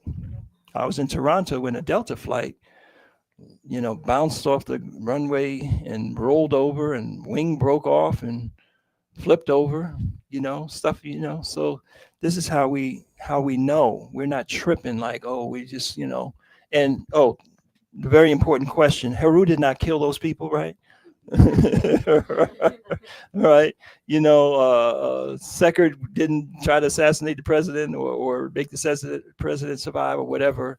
What we're talking about when we say Heru, when we say Sekert, when we say Sebek, we're talking about the divine intelligence that uses the energy properly and for the good and for the upliftment and so on. That's what we're talking about. The energy that we categorize as solar or Leo, right? That is manifesting and is ebbing in that cycle will affect people in all kind of ways according to how they process that energy. You follow what I'm saying? So it's not the Neteru that are killing people, or unfortunately, it's the good things. It's not much to report, or they don't make international news like, hey, we found a cure for this, or this many people graduated this year, and that was what hits the news is the negative things, but that energy is what incites and activates and certain things to happen according to where people's consciousness is. So what we're working with is the higher consciousness, the divine consciousness that is the lawful use of the energy. In the same way that this electricity is not moral, right? It has laws that you have to deal with in order to operate it safely, to harness it, to use it for light and heat and all of that, right? But if you just open up the wall, stick your hand up in there and say, hey, I'm one with all, and grab the, electrical wires, God's not going to stop you from electrocuting yourself. God prevented that from happening by endowing you with the intelligence to be able to receive the higher understanding, right, of how to function with the energy. So it's very important that we understand that, right? And that's really not assassinating people. So how do we, and this is going back to Heru cycle, you have to now do this for Sebek cycle. How do we know if we're exerting the uplifted character of the Neter versus the lower personality effects? Well, we have to understand the laws of the character of the Neteru, and that's in your journal. And then you want to go back and look at the personality attributes. So if we look at Heru, for example, we see leadership skills, we see confidence, vitality, ambition. We see on the negative side, ego issues, overbearing, and selfishness. And then a deficiency could be lack of confidence. So for you and me, right, if we say, well, this energy is going to be abundant this month, I can tap psychically into this energy, right? If I have an ego problem, and we have observed over the years, most likely the challenges that ego problem manifests in my life will pop up this month.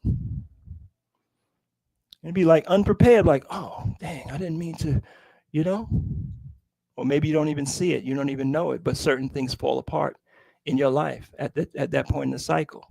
So I want to get ahead of that. I want to identify my deficiencies beforehand and put that into my meditations.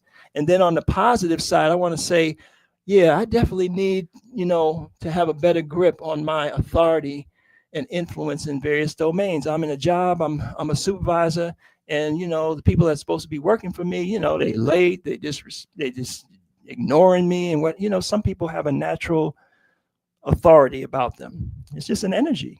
It's not a virtue or a character trait, but, people just naturally, comply with them. Why? Because it's the energy thing that they're picking up. It's a non-spoken subliminal messaging that's going on from your soul, right?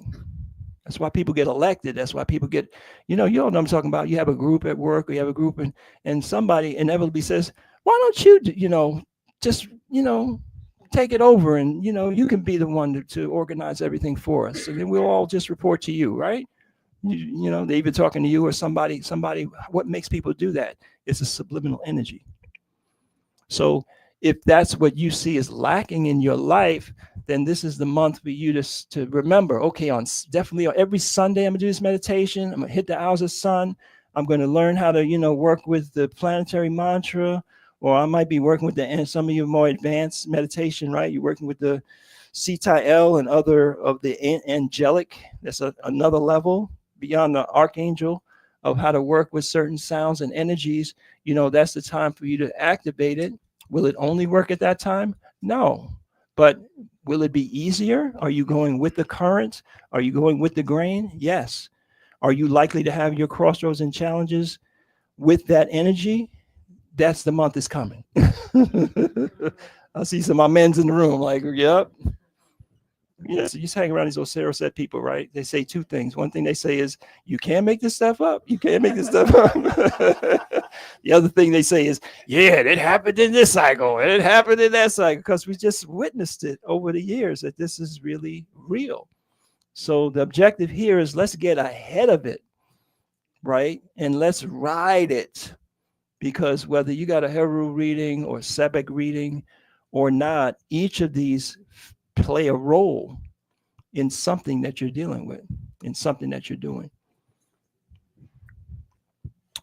All right, let me tell my water story and get out the way here. Let me tell my water story. Where's my water story? Oh, by the way, it's a journal, right? It's a journal. So you electronic people, there is a value to writing things down. There's a value to writing things down. And I'm sure in another generation, we probably won't write anything. We'll just speak it, or we'll have a neural lake and just think it. Something like that. It's happening. I gave a birthday card to one of my son's friends, and him and my son were looking at like, okay, so how do you, what is this? They can't even read cursive. They can't read cursive. It's like another language. I mean, you stop and really think about what's going on. That's mind blowing. They cannot read script. So there's a value. There's a psychical value to writing stuff down too, because your chi and the energy that you're in, that state that you're in when you write it down, transfers to that paper, and you will tend to recall it. Right. So this is a magical, we call it a book of charms. I can go back 30 years. I can read about a dream that I had, revelation I had, a reading I didn't follow, those important ones, So take your time and write it down. And don't rely on your hard drive. This is the original hard drive right here. Right. And let's say Juan and Ter, thanks to our ancestors, that somebody had the insight to say, we got to write this down. We got to preserve this. No, we have to put this in such a state that when we reincarnate a couple thousand years from now, we'll be able to recall and read how would we do that? Well, we got to chisel it in stone. Well, how would we find it? We'll build a massive structure to preserve it. And people will come from all over the world to see it. And then they'll break it open. And we'll put some crumbs in there, some cookies, some gems to make them search and dig it out. And then we'll be able to read our scriptures again. But Google Drive, I got stuff. I can't find my stuff on iCloud, my pictures. And so don't depend on that. So let's talk about these signatures. So I was in the insurance industry. I was selling insurance. Of course, being a priest doesn't pay very well in money, in cash. I had some bills to pay, so I had to get a job selling insurance. You call up the commercial, says, federal government only pays you $264 when you die. Don't be a burden on your family. Call this number, get some insurance. And it produces a little thing like this. And somebody desperate like me is going to come knocking on your door, try to sell you some life insurance, right? So in the meantime, I'm doing my meditations. I'm praying. I'm like, I need to find a way to make some money that I can do something positive for the community, that I can sustain myself, that I could have a residual income and all of that and what have you. So one day I get a lead that says Waters, Mr. Waters, and he lives on Water Street. I know some of y'all heard this story before. I'm going to tell it again, though. It's a good story, right? Especially when you get into the numbers like 5 and 4 is 9 and 9 and 5 is 15 and 9 and 5 is 14 and 1 and 4 is 5, thank you. So Heteru is talking, right? Because I know that I've been trained as Heteru's number, and Heteru is the goddess of the waters, right? Not the sea ocean waters, the river waters. So I go in the house, I say, Mr. Waters, you on Water Street, you must be the man, man. They named the street after you, trying to make, trying to break the ice, trying to get into the water. And he says, guess what? I'm in the water business. Like, wow, what is that about? So sometimes God just hits you on the head. Like, it's just so obvious. So he had my attention. So he showed me about the water business. I didn't know nothing about water in that sense, and he's talking about the toxins in the water. And it's funny because I just was visiting a good friend of mine, and my family stayed at our house, and I took a shower. And as soon as I turned on the faucet, I was like, damn, it smelled like a swimming pool. But I reacted that way because at my house, since I was educated in the water business, I got a filter to remove the chlorine and stuff from the water. So when I go someplace where it's not removed, I'm more aware and sensitive. Because if that's what your everyday reality is, you don't even smell it anymore. So I went and I got her a water tester, and I'm recommending every one of you online, go invest in a pool tester. If you have a swimming pool, you put the drops in there and it shows you if your chlorine level is right.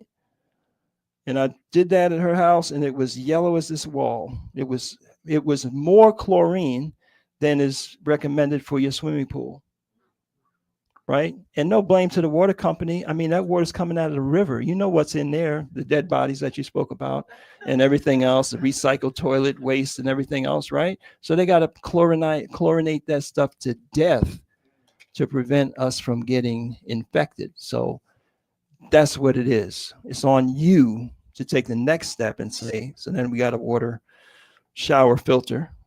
But I said, don't trust that. Now you got to test. So after she put the filter in, crystal clear, right? So it took the chlorine out.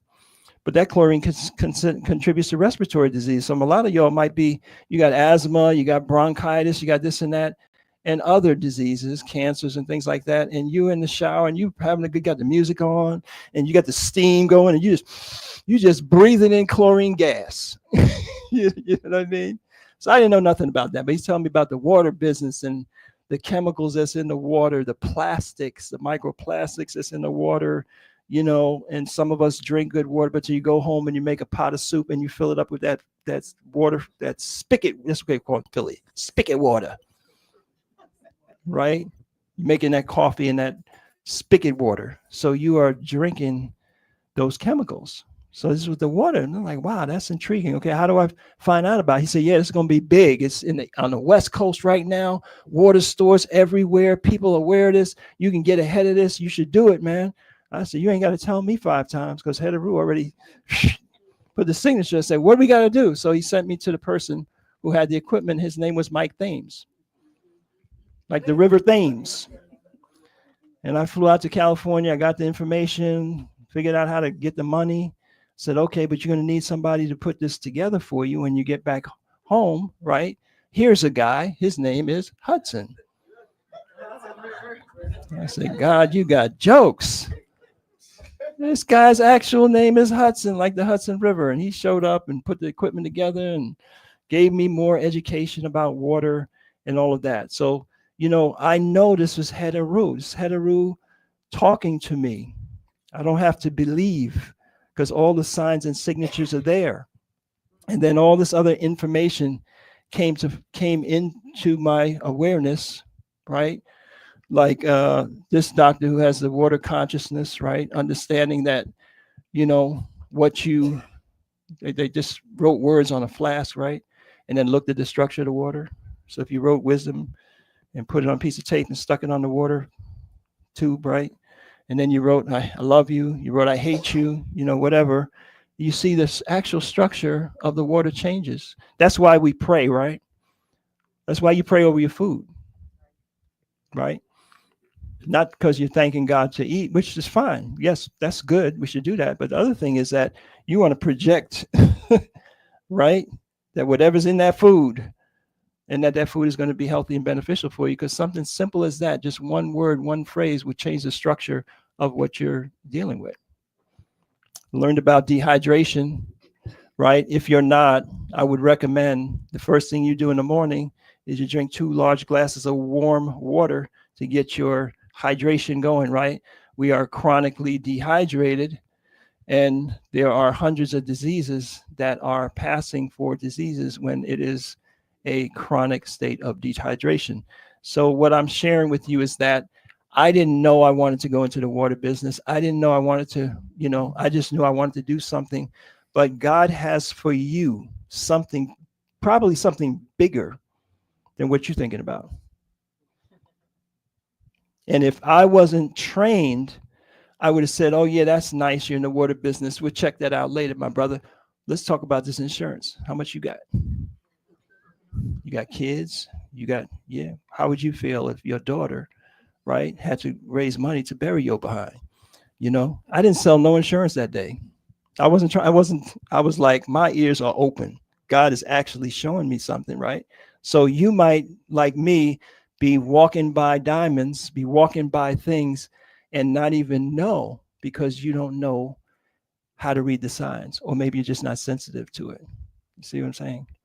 So we started a company called New Waters. We put these words on the water, right? When nobody's around, we close the door, turn the lights off. We do our magical chanting and write words and put it into a pouch with the crystals and put it around the storage container of the water and everything. And people would get the water and it's just like, man, this water's good. Wow, it's like, yeah, it's good, isn't it? Yeah. Oh, I had to come back and get water. They don't know why, but it's right there because of what we learn. So that's our business. And it's paying us, regularly. And it's been such a perfect business because in business, if I'm selling shea butter, when I sell my shea, I got to go buy some more, right? If I'm selling food, I got to go pick up.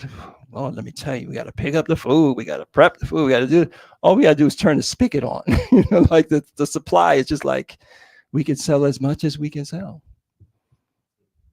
You know what I'm saying? So I couldn't in my head put that together. And the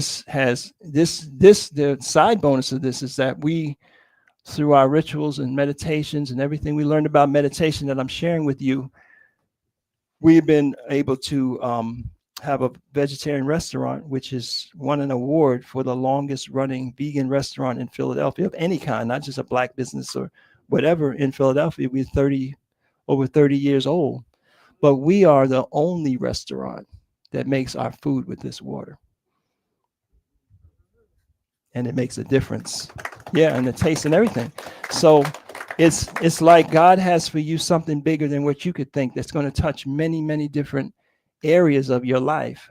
And that's what being in harmony with these cycles will bring to you. So yeah, that's her water test. That was the other bonus. I could be a advocate, like I'm telling some of you now who are not hip to this. Get this tester, make sure that you're not bathing in chlorinated water, and get yourself, it's pretty inexpensive little filter you put on the shower, right? At least to start with that, and don't drink your spigot water, right? Because a lot of people don't get it. They're like, well, I boil it. You can't boil out chlorine and the chlorine chemical byproducts. You can't boil that out. You can't boil out plastic residues. They went to the top of the Alps, took some snow. They went to the bottom of the ocean. In both places, you know what they found? Plastic. Microplastics is everywhere. They just had a report that the amount of plastics in the body and in the brain of an average human has like doubled or something like that over the last, whatever, so many years. So it's everywhere. So it's in the water. I had a brother come in. I didn't want to, get all heavy on him, but he was so hyped. He's like, yeah, man, I got my spring and I'm, and I got some spring water. I bottled this right at the source, coming right out the ground.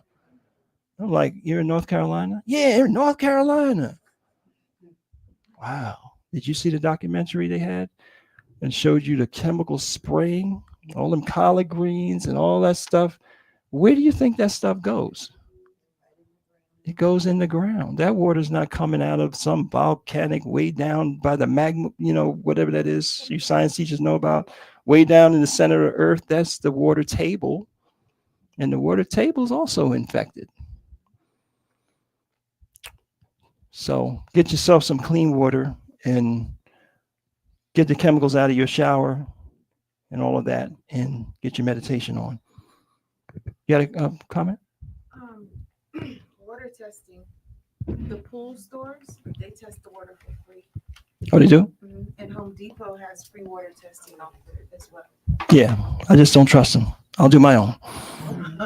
Cost you about 20 something bucks to get that. And it's not testing for everything. This was just chlorine. But I'm testing the effectiveness of the filter we bought. If it didn't get the chlorine out, whatever else it's saying is getting out is not coming out. Right? So that's a cheap way. And it's good to have that on hand because your filter will get old. So you want to regularly make sure everything is what it's supposed to be.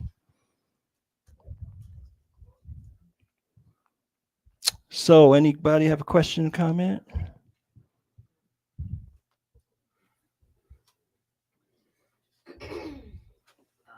a question online about what's the name of the restaurant? It's called the Nile, like the river, the Nile Cafe. It's in Germantown in Philadelphia. And we are here at Senbeb. I'm glad you brought that up. Senbeb, how long has this building been in operation? This building is 2006, but we started on Georgia Avenue in 1989. We got it in 89, but we didn't open until about 90. So Senbeb is a food co-op, nutritional supplements, and vegan cafe. Started in 1990. Ooh, let's give that a hand. Give him a hand. Still going. We're on 3rd Street. Is this Northwest? We're on 3rd Street Northwest in Washington, D.C. in a building we own, right? Which has this facility, has the Sistrum, is it still? We got some clothes, we got some stuff, we got some books, we got some nutritional supplements, we got some organic foods, and we have this Senbeb Cafe, right? So did meditation have to do with any of those manifestations? All of them, right? So I want to thank the DC community. I'm so inspired. I was a later comer, and this DC community has done so much for not just Washington, DC, but all around the country, even all around the world, initiating the retreats that we enjoyed for decades, and spreading this knowledge to many regions around the country and even into Africa. So I want to give my thanks to Orwa Himadu, Ra and Kamet, and the Orawatu and Kamet for their many, many, many years of service and persistence and demonstrating divine character to the community and all of the members here who have contributed to making this such a beautiful environment to come into. So any of you in this area, you want to come by, they have classes. Did you have the open house already, or is it coming up? Last Saturday, they had an open house, they have classes, everything you need. Lastly, we want to definitely advise you to go to Ma'at11laws.com, Ma'at, the number 11, laws.com, and get your copy of the Ma'at. I don't even want to call it a course. It's a resource. It's a battery. It has every of the 11 Netaru faculties of your spirit. It has all the mantras you need to do your meditations each month, right? So if you're coming into Sebek cycle, like, well, what's Sebek's mantra? How do I work with that? There's mantras right there. How do I write the script? The instructions on the script are there. What are the truisms or affirmations? The affirmations are in everything in there, is in there that you need. And if you sign up for that in the next few days, we will give you a free copy of the Ma'at 11 Laws audiobook so that you can listen to a reading of the book that helps you to get a deeper understanding of the laws of each of the Neteru. Yes. The meditation, the chant, Hmm. is that recorded as well? On this? That one is the Amen. That's what we use today. Yep. So that's in the Ma'at 11 laws. Yeah, that's the first faculty. Beautiful, right? You got the sunshine on the water thing? Is that was you? Oh, okay. Yours was, Well, I was tingling. it was tingling. Like a warm fuzz. Yes, yes. I was in a cocoon of warm. There it is. That's what we call Ankh-Nut, the heavenly life. All right. Thank you so much, y'all. Pleasure to be with you. Oh, okay. You want the mic? Give a round of applause. Wow.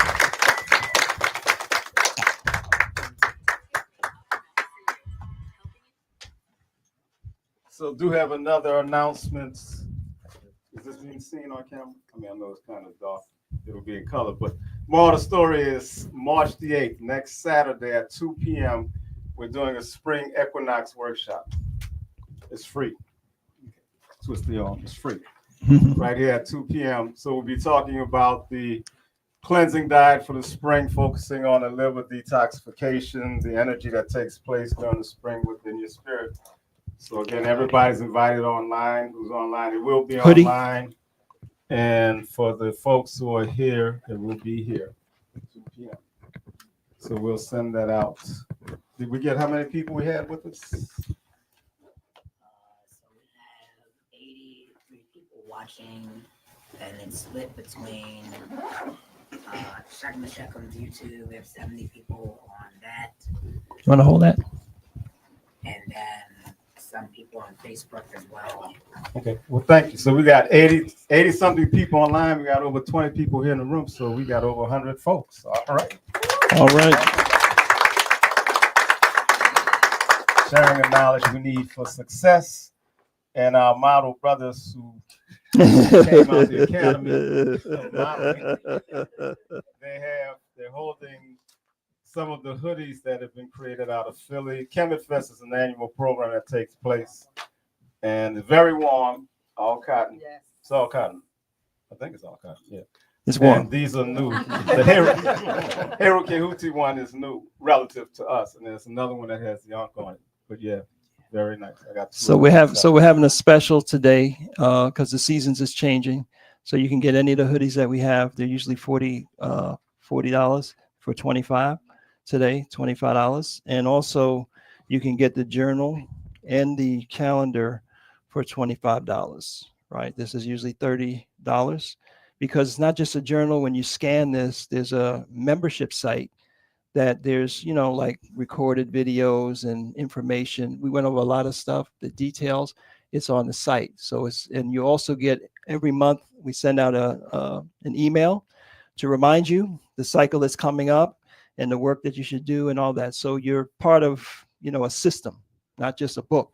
So this is usually $29.95 and this is $19.95. We usually sell it for $39 if you buy them together. But today, because you're here and supporting the event, you can get it for $25. Mm-hmm. Mm-hmm. No, you can't get the money back if you're. You can get it.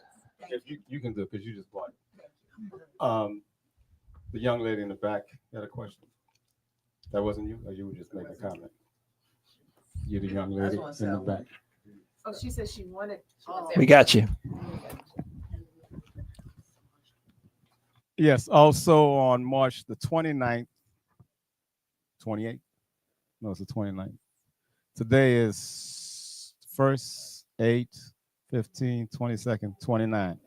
March the 29th at 2 p.m., we're going to have the continuation of our series in terms of the open house when we talk about the different qualities of energy that, for those so familiar with the tree of life or the Palnet Teru, but dealing with the basic principle of using your imagination and your ability to generate joy to help you be successful in life. And that, for those who are familiar with the tradition, that corresponds to Heteru, or in the Yoruba tradition corresponds to Oshun. So again, that's 2 p.m. It'll be live here and it'll be online. And what's the cost? We're just sharing it. Are we good, sister? Right price, right? Okay, yes. March the 29th. So everybody's invited back. So the 8th and the 29th will be here online and here live. Oh.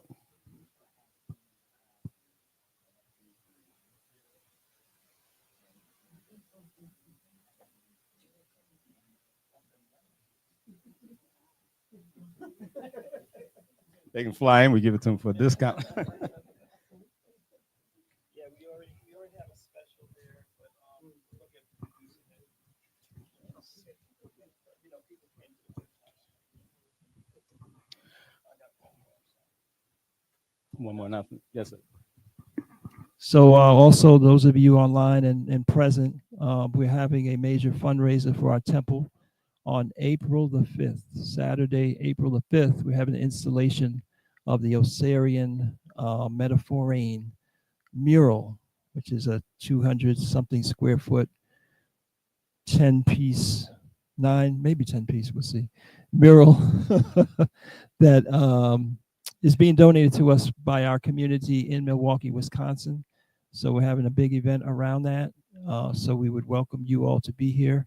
We plan on being down here a couple weeks later. We know you have some big things brewing as well, but we definitely would like you to look out, go to sarsetpa.com and see if you can make it in person. You can attend online as well, but it's going to be a great and fun, enjoyable event.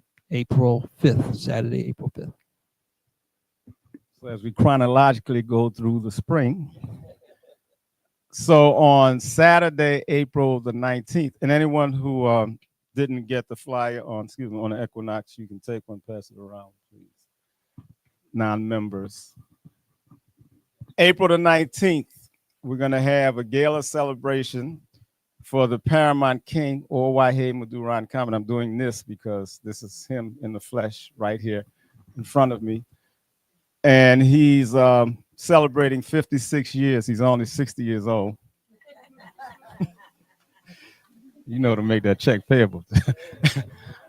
Yeah, he's been around for a minute, but 56 years he's been contributing to the upliftment and development of African people, spiritual development, and just everybody that he's come in contact with, trying to have a positive, working to have a positive effect. So the program's going to be at 7 p.m.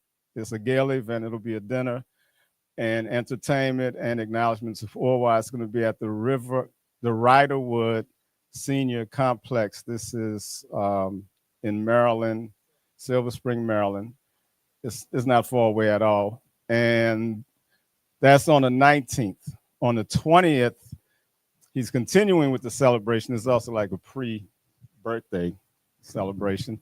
He's continuing with the acknowledgement and the work by having a sponsor the play via Ayanna Gregory, Daughter of the Struggle, where many of y'all may have seen it or you may have not. But anyway, it's a live presentation by her giving acknowledgement to being a daughter within the struggle under her father, Dick Gregory, and other references to that developmental process. That's at 2 p.m.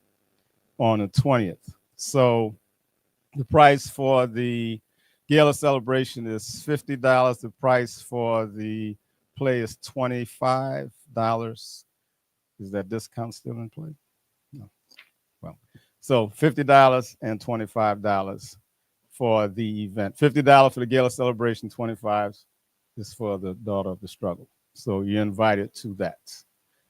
And we'll have other queen mothers and paramountcies, kings from Osiris set there. And also the Shechem or Shechem, the head of our society, should also be there at that time. So come, enjoy the vibe, give acknowledgement to Orwa, celebrate, dance. There's the dinner, there's acknowledgments, and then there's the dancing.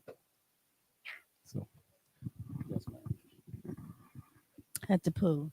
My person is called Odawat and then Chasra, one of the queen mothers here in DC. I just wanted to encourage everyone to attend the Daughter of the Struggle by Ayanna Gregory. If you've never seen it, it's really a very well done one woman production. And we don't tend to see plays like people act, just like Orwa's like things should be written down. Well, plays are like our tradition in terms of griot. people telling stories. So she really does a great job of telling the story of growing up with her father, Dick Gregory, who is an icon in our community, African community. So if you've never seen that, it's really something worthwhile to see.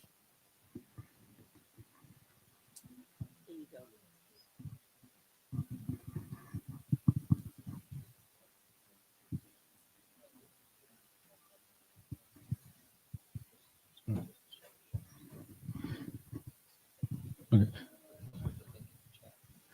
Okay. So their contact information, their email addresses. Oh, okay. So we know obviously there's a number or 80 plus people that's online to by some device, StreamYard, Facebook, Instagram, YouTube. So we are going to work at this point to, if you stay on, we'll work at this point to get that information posted in those various venues so that you can see how to access the program. No, the information in terms of, well, specifically the gala celebration, right? But does it?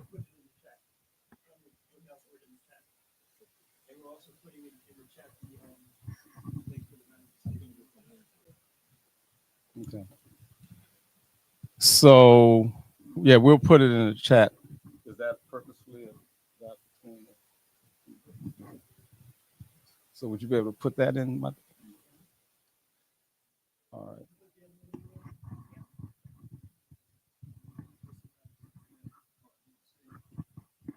right. We also put a link in there for a free webinar Thursday, the 6th, is it? Next week, Thursday, on Empower Your Manifestation. Ra'u Neframen will be live on these channels as well as in the StreamYard webinar room. So if you'd like to be included in that, you can register with the link that we just put in there about Empower Your Manifestation. I don't think you can just click directly on the link, so you're going to have to copy it and paste it into your browser. Yes, and also letting it be known that for the Gala Celebration program, we do have an ad book. So for folks who may want to take out an ad, that information can be provided to you. The link will give that, we'll share that with you. So just from a phone number perspective, if you want to contact us here at, this is the Sinbad Wellness Complex here at Osara Set in DC, you can call 202-723-5566, 202-723-5566, and 6224 3rd Street, Northwest, DC, 20011. And also the Facebook, or I don't know, be on it. You know the address, the better address to use? I'll say the link that's being posted that you put in, you can get that information from off of there. And also ticket sales, if you plan to come to the event, you want to purchase your ticket, is the 19th, 31st.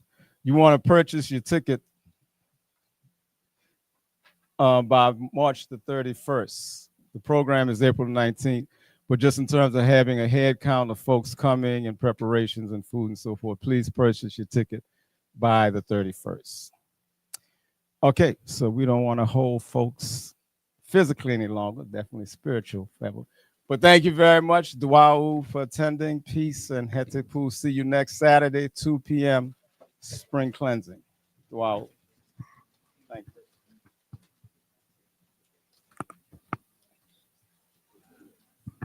There's calendars, and I brought some calendars in the journals right here. So